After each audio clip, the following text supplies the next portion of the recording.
YouTube, this is your boy Grant. We're back with another video here for the F10. So as you guys can see, spring is now here. We don't have to worry about the cold weather anymore. We can get some more content loaded for you guys. So I'm really excited today because one of the past videos we did months ago, we did on the RVG Performance Downpipe, Catless Downpipe. That was version 1 of the Downpipe. Today, we've got version 3. So we've actually been through, again, version 1, version 2, version 3. We've been through the 3. This is the 3rd revision. There's some really cool changes to it. And so I want to take off the old downpipe. We're going to put on the new downpipe, and I'm going to put them side by side, show you guys what some of those changes are. Austin is out running, ripping and running. He's been playing soccer. So I'm going to turn the camera around real quick. We're going to show you what the new version 3 looks like, and then we'll dig into taking off the old downpipe. Okay, so this is version 3. It is very well packaged, really nice. If you see that RVG Performance on there, that looks super, super clean. Welds look really, really neat on this. But like I said, first we're gonna get the other one pulled off real quick so we can kind of give you guys a side-by-side and go through some of the changes, and we'll see if we can see if there's any differences that you guys notice. So the first thing we're gonna do, gonna jump over here on the F10. We've got to, as always, we want to go ahead and disconnect our O2 sensors. So I'm going to get those pulled off, and then we'll get underneath the car and we'll start pulling off the downpipe.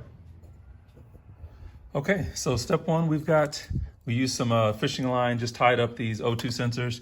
And like I said before in the previous video, I like to just put a little bit of painter's tape on the O2 sensors. That way I know which one they actually connect to. So that's done. Now we're just gonna drop down on our creeper, get underneath the car, and now we're gonna start unbolting.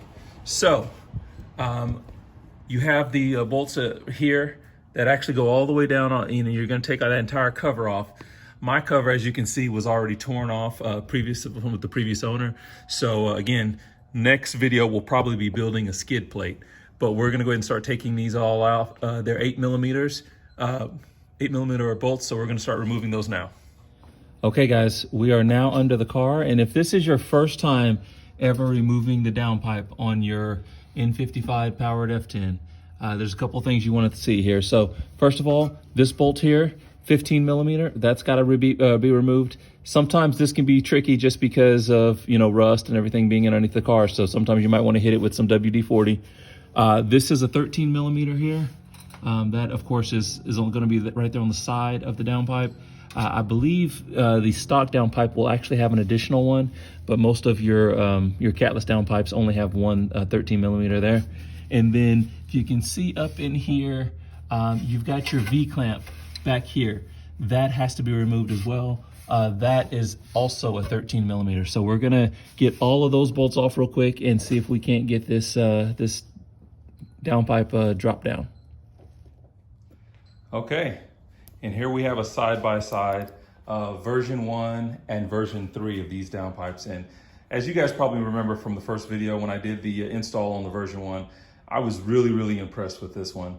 And it looks like they just stepped the game up even more with version 2. The welds, again, are just phenomenal on this. It just really, really, really nice, clean welds.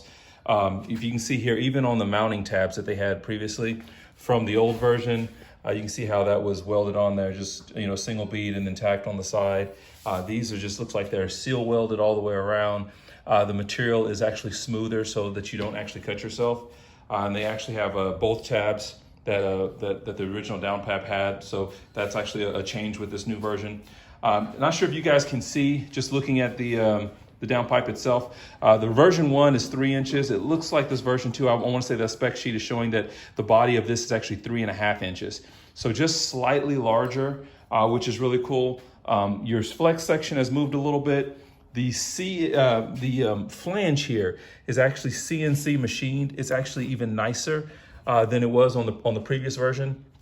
as well as, I'm not sure if you guys can tell looking at it from here, but they've actually opened up the housing here on the inside of this downpipe. So as we can look at the version 2, it's nasty and dirty here, but you'll see it's actually a smaller diameter. It's actually larger here. They actually polished it so that it actually gives you a smoother exhaust flow and just an easier transition. So I'm really, really liking this RVG Performance downpipe. This is, of course, is the Catless downpipe. I think this sells on the website for like $269. And man, like I said, really, really impressed with the way this looks, the fit and finish. Again, if you're on the fence or if you're thinking about going with a new RVG or just a Catless downpipe in general, make sure you pick up this RVG downpipe. For those of you guys that have actually stuck along so far into this video, I do have a really pretty cool thing here. So I was talking to the owner over at RVG Performance, and he's actually decided that he's going to actually partner with the channel, and we're actually going to do a giveaway of one of these downpipes. So in a later video, or maybe another day or so, I'll actually put some information on there on how you're going to qualify for the giveaway. Okay, so we've got our O2 sensors put into the new downpipe, and we're going to go ahead and get this bad boy installed. So of course, anytime you have your downpipe out, it's always a good idea. I've gone up here and just kind of checked the turbo out, the wastegate, the rod, everything looks really, really nice. Seems to be really really tight. So hopefully we're not gonna have to worry about any issues there. The turbo on this car is really doing I didn't realize it would be doing as well as it does as far as holding boost.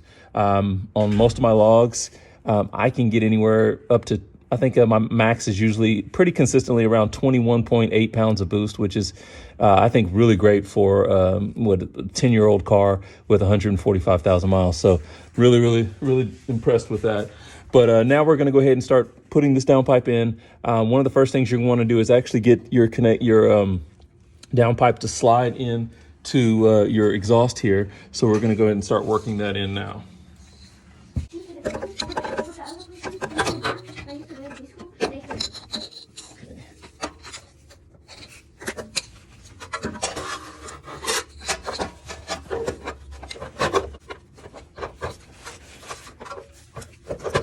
So one quick tip that I have for you guys when you get ready to do your install, I did have to do this with the last downpipe as well too, or the original when I did the install, is to grab a little flathead, get in here on your exhaust and open that up as best as you can. It makes it easier to slide your inlet from the downpipe into that exhaust. So I'm going to grab my flathead real quick and we'll see if we can't do a little bit of massaging.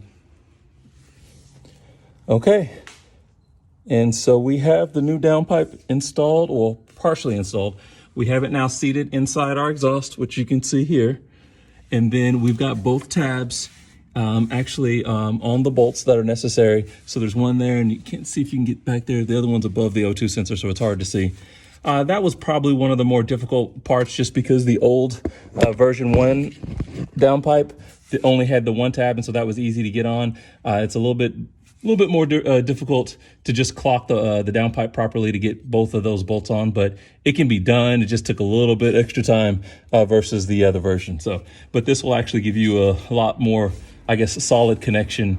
So we're going to go ahead and put the bolts on, and then of course we've got to worry about our V-band clamp up here toward the turbo. So that's always a fun part, is getting those on. So I'm going to get that started, and we'll be back with you guys here shortly.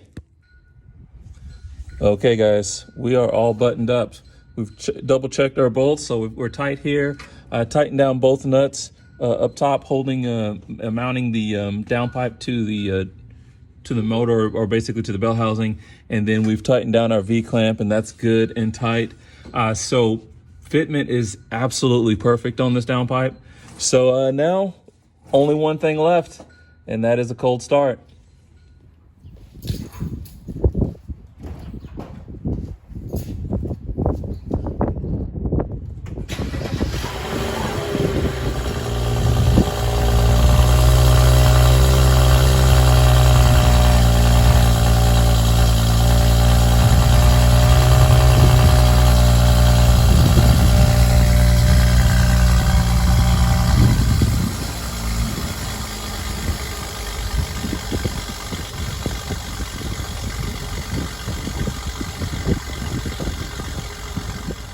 Okay, so you guys just got the first cold start with the new RVG Performance Downpipe, Catless Downpipe version 3.